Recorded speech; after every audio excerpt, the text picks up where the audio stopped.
Hi everyone, this is Different Lighting. It's 8 o'clock at night and I am doing an interview with author Kim Van Alkemade. Van Alkemade. I hope that's right. I've been kind of practicing because I heard it and then because I know it's not how it looks like in my Pennsylvania Dutch accent, but anyway, she will correct me if I'm wrong, and hopefully I'm not, but it's close. I heard it. It's really close. Anyway, she wrote The Bachelor Girl, which came out in March, and it is historical fiction, but a biography, and I never knew this story, and it's so cool. It's a story of Jacob Ruppert. Ruppert. Now I'm saying Ruppert, okay? And he originally built Yankee Stadium. And his story is so cool. He got Babe Ruth to come from the Boston Red Sox to the New York Yankees. Really cool story. So anyway, I can't wait to talk to her. This was an amazing book. I loved every word of it. So everyone, here is Kim.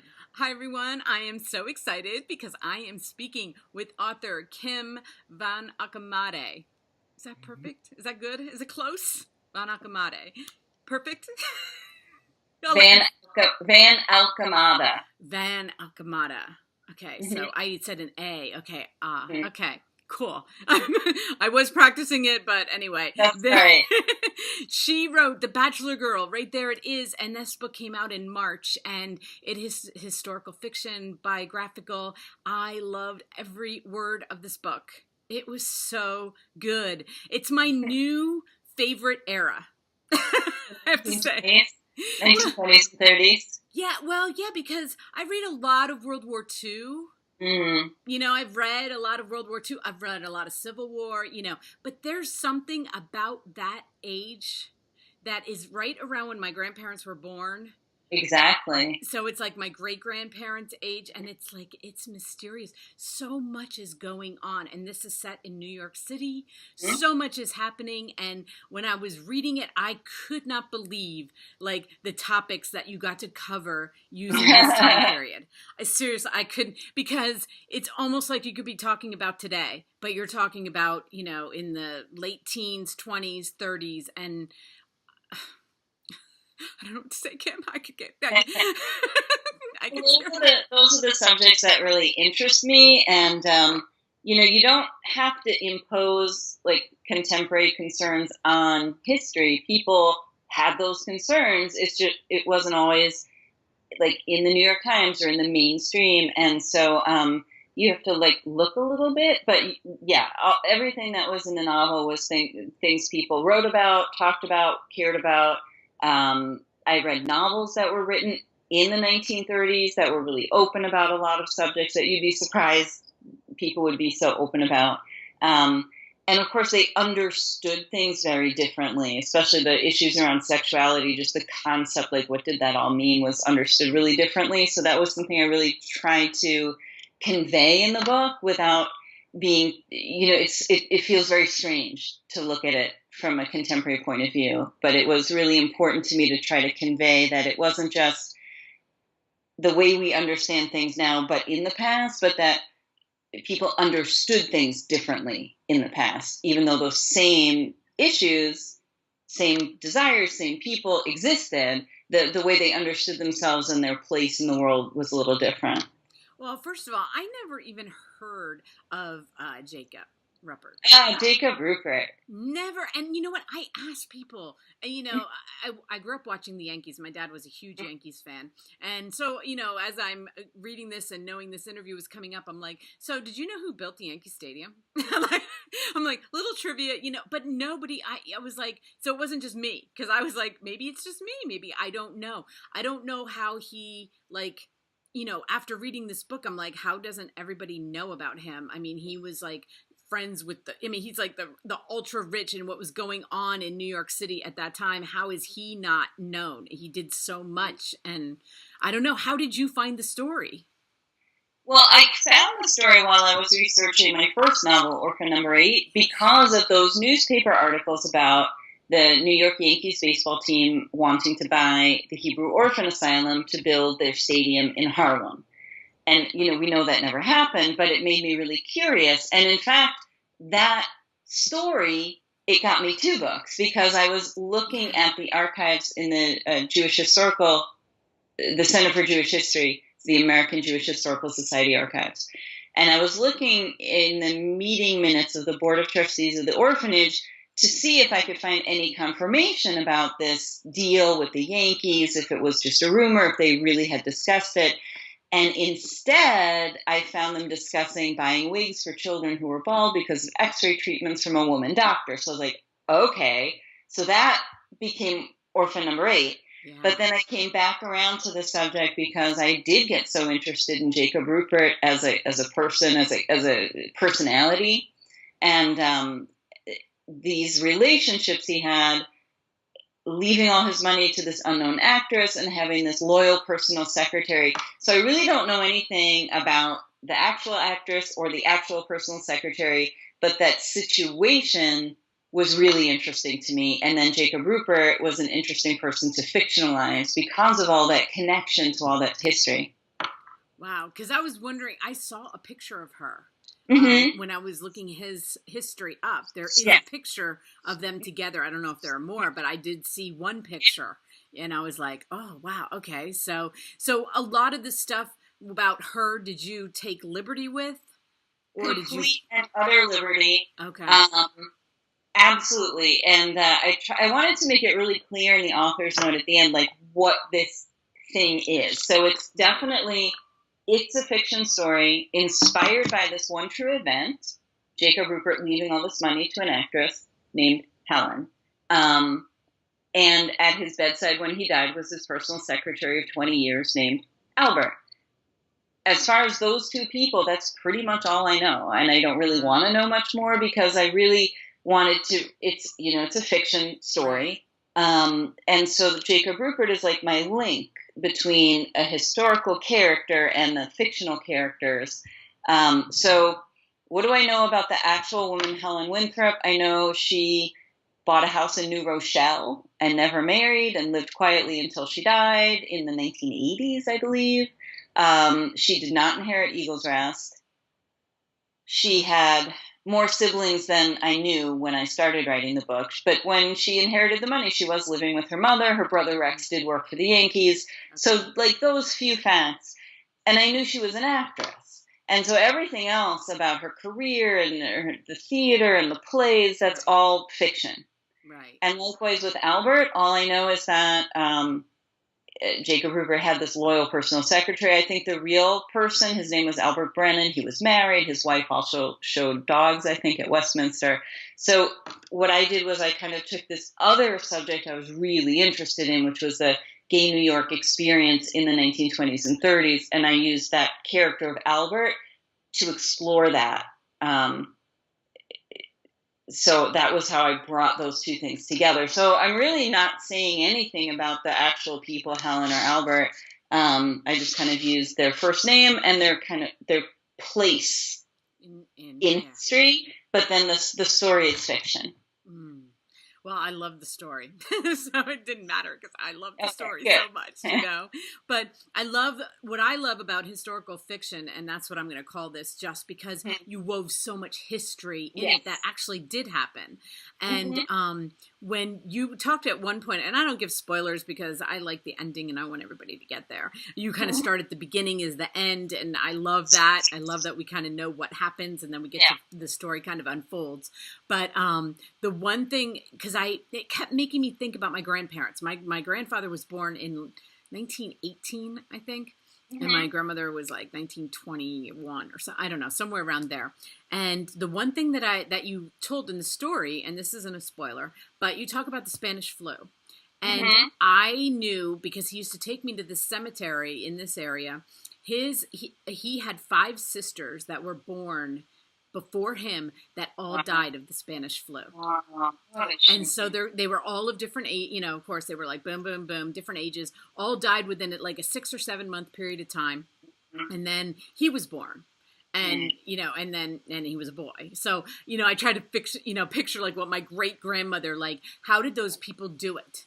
how did they, and she lived well into her 80s, and ended, and she, he told me she was a very spiritual woman, and she was very, because I was like, how do you do that? You just look at these grave sites and and you wove that kind of in, and then it kind of sparked that memory for me. So, I like that. And that's what I love about learning about history through this, but you covered so much. And the gay part of it, the in New York City, it was so cool. Like, I don't know, just the way they survived and the way they made it work anyway, even though they knew that it wasn't, they understood that it wasn't going to be popular, but it didn't really affect their life. They made it work anyway, their lives. In some ways, and that was the big inspiration from George Chauncey's book, Gay New York, was that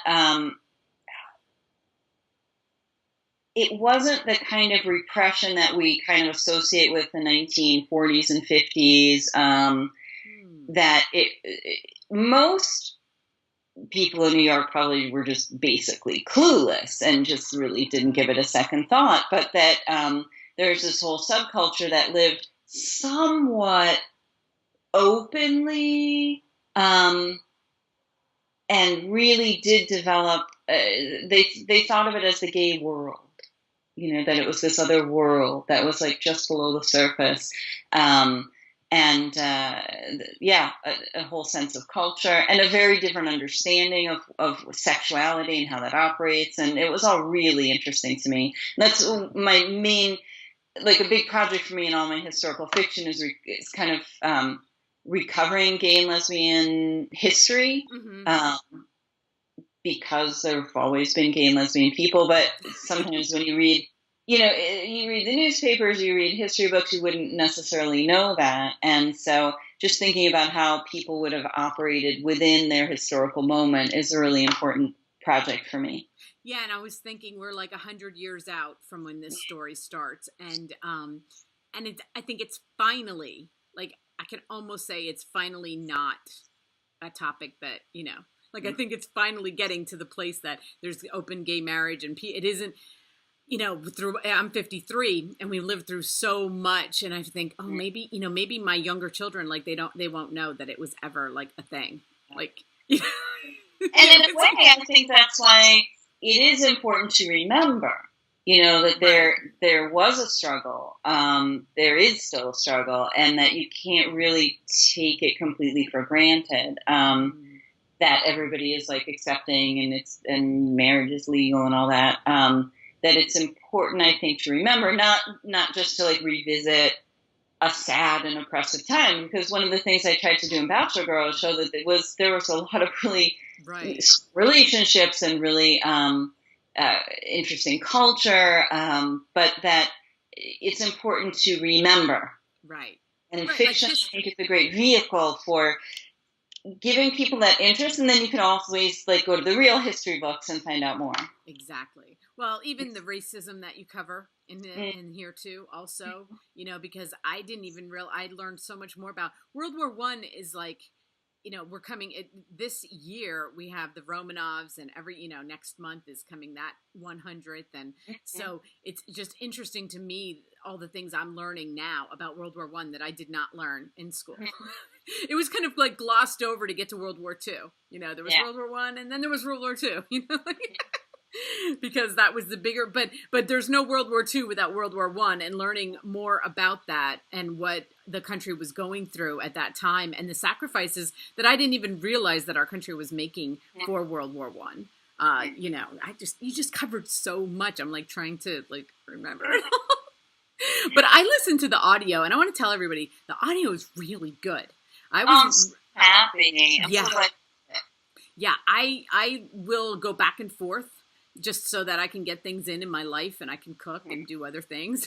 And so I go back and forth, but I really enjoyed the audio, Oh, that's great. Yeah. Simon Schuster did such a nice job casting. And then the woman, Andy Arndt, who read Helen for Bachelor Girl, she also read one of the two parts in Orphan Number 8. So I was really happy to have a sense of continuity if you're into the audiobooks. Yeah.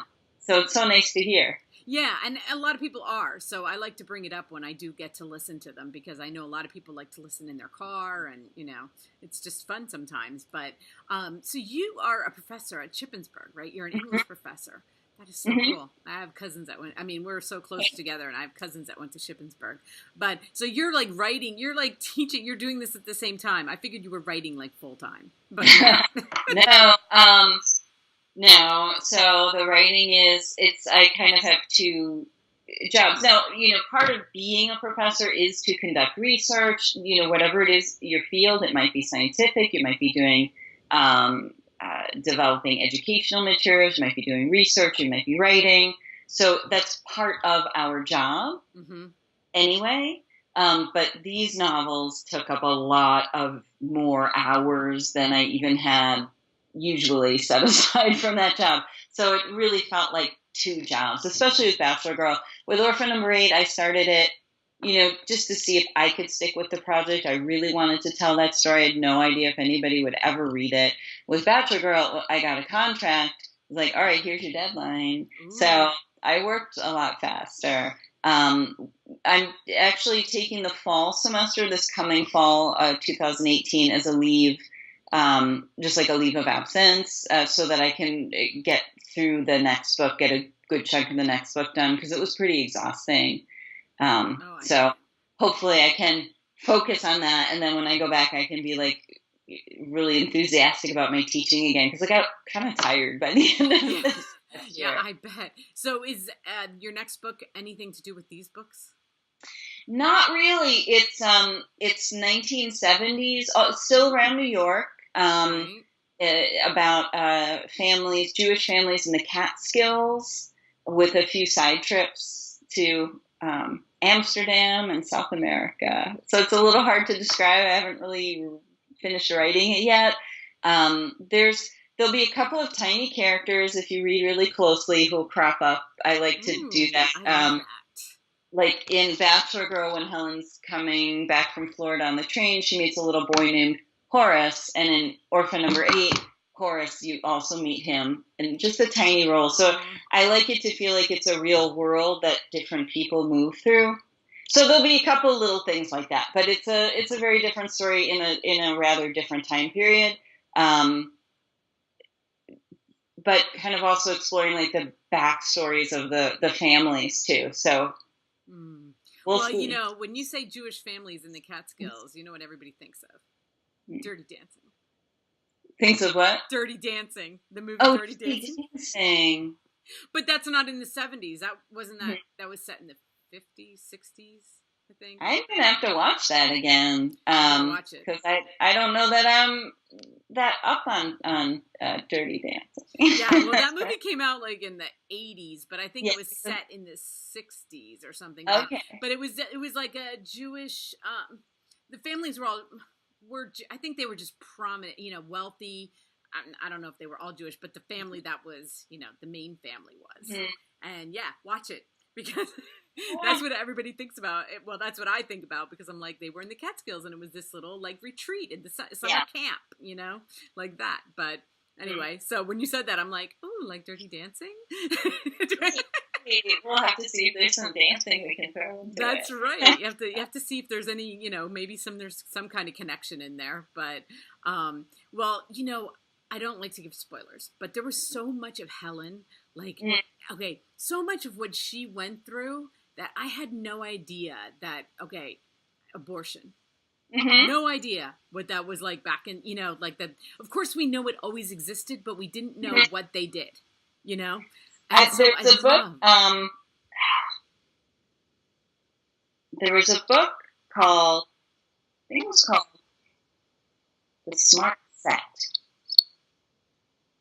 And it was published in the 1930s and about like, I don't know, swanky people in New York City. And there was this line. So this is a book published in 1930s. And these two women were talking to each other. And the one said, oh, you have to go to this pharmacy and get fitted for this little thing. It's from Sweden, and you'll never have to get your appendix removed again. So, not such a secret, I guess. I know. And I was like, I don't know. As people read it, you will see why I was just so like blown away by it, because like I said, just like anything, it's been around a long time. Okay. We think it's so current, but it's still, it's still talked about today, and it's like, oh my gosh, people, but it was way more not talked about. It was way less talked about back then, but what happened? Women got pregnant. That's what happened. In any time period, Mm-hmm. But I just found that part really interesting about Helen. I just really connected with, I don't know, I loved her. I loved her story. I thought you did such a good job with her. I really did. I just, when it ended, I was like, oh, okay. All right, I guess we're done. Fine. You get so attached to them, and, and this is I don't know, did it come out to be 400 pages? I know that listening to it, it was like longer, and it's like, so you kind of take that journey with her, and it's like, yeah, it's, yep. Just about 400 pages. Yeah. 390 pages. It's 125,000 words. Yeah, and just even the stuff that you had to get from the research that you had to do on Jacob, to make him real, and everything that he did, like, I don't know. It was so good. And again, most of that is, it's fiction. It's not meant to be, it's not a biographical historical novel. There are historical novels that are much more closely tied to real people, real events, and they're trying to give you a fictional experience of a true historical person or an event. And this, my understanding of Jacob Rupert is a very imaginative one, but I did try to use very specific aspects of his biography to try to develop the character that you meet. So I know, like, I went to Eagle's Rest. That place is still standing. It's a home for children, actually, and I toured the place. I saw the 8th house and the room in the basement and the bedroom with the secret door between it, and all that is true. But this person, and his personality is very much a fictional creation. But I do know his older sister, Cornelia, did run off to marry Nahum Franco, this divorced Jewish musician. His parents disowned her, basically, and she died about a year later of a burst appendix, and the parents stole her body back from the cemetery. So all that did happen. Right. But like, how would that affect a person, and how would that change their motivation? That's all imaginary. Oh. Well, I saw he was inducted into like the Baseball Hall of Fame. Was a little late, actually. Yeah, I thought that was late too. Considering what he did. He was sort of, at his funeral, there were really 5,000 people crowded the streets of Manhattan from 92nd Street down to Rockefeller Center. He was huge, and kind of forgotten. Yeah. But then you brought him back to life. So, and I saw so many good reviews of this book. You must just be thrilled. I'm so grateful. I was worried, the second book is worrisome, because every time somebody said they liked my first book, I worried, because the second one is not about doctors or orphans or x-rays. So you don't know what it is people are responding to in your work. Right. Is it the subject or the way I write the book, or what it is. So I'm very grateful that there's such a nice response. Well, I think you're an amazing storyteller. Okay, I loved it so much, and you know where to find me for the next one, whenever that one is coming, and I'll read it ahead of time, and we'll put this video out right on when it's released. I love doing that. But everybody, you can find Kim all over the place. Underneath here is all her links, plus the link to Amazon. You hit one click. You got the book because it's already out, and I love doing that because I use that one click all the time on Amazon. And you can also, most towns still do have an independent bookstore, and if your bookstore doesn't have Bachelor Girl on the shelf, you can always ask, and they'll get it in for you. And that's really a nice way to connect with other people in your town who are reading, and often they have book clubs that meet at the bookstore. So I always like to remind people, because when I go out talking about the book, it's great that people buy it, and I buy stuff on Amazon too, right?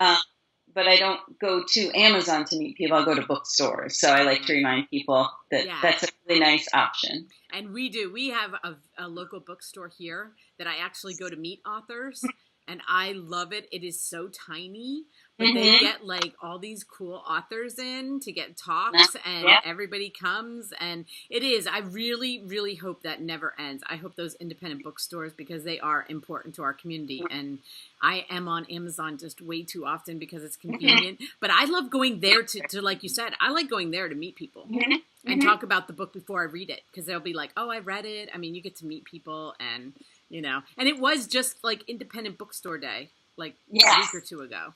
Yep. So that I love that authors promote that, because they are important to the community. I think they'll always be. So I'm glad you brought that up. Right. That's very Right. cool. Love bookstores. That's right. Absolutely. Well, it was so nice to meet you, Kim. I Thank you really so do much, hope we Michelle. talk again. I can't wait to read your next book. I So fell in love I with this get book. to work on it. Yes, I fell in love. I've been telling everybody about it. All my book reviewer people that that I chat with on Instagram. I'm like, did you read this? Go read this. Go read this book. So So much. I'm so happy for how well it's doing, and I love keeping the historical fiction alive, because I love historical fiction. So Well, thank you so much for being interested, Michelle. It's been a joy to talk with you. yeah, so we'll keep in touch, and you let me know, and when the next one is coming out, and you have a great evening. Thank you so much for talking with me. Okay, thank you, Michelle. Bye-bye. Bye. Guys, look at how dark it got. But you know what? I kind of like this lighting. I kind of like this. I don't know. I don't have very many lights on, but it's kind of shining from all over. I don't know. It's kind of cool. I like it. Anyway, thank you, Kim. Thank you for talking with me. I loved listening and reading The Bachelor Girl. What a great book. If you love historical fiction, go get this book. It is really, really good. And I love talking to her. And I love talking to women that write historical fiction, and men. I love talking, but this book is just like, I really attached myself to this main character, and she covers so many social issues from 100 years ago. It's just crazy. It's insane, but that's why we love it. So anyway, it's late.